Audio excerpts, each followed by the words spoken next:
আজকে আমি আপনাদের সাথে একটা ডাল রান্নার রেসিপি শেয়ার করব, আমার সাথেই থাকুন।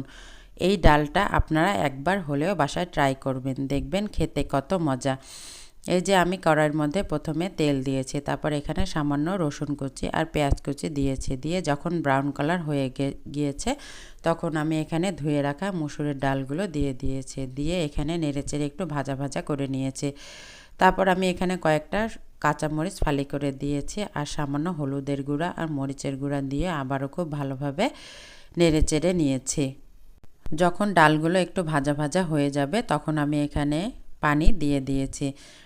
পানিটা এমনভাবে দিয়েছি যাতে ডালটা সিদ্ধ হয়ে যায়। তারপর এখানে দুটো আমি টমেটো এভাবে টুকরো দিয়ে দিয়েছি, দিয়ে ঢাকনা দিয়ে ঢেকে দিয়েছি। তাতে কিন্তু ডালগুলো খুব সুন্দরভাবে সিদ্ধ হয়ে যাবে।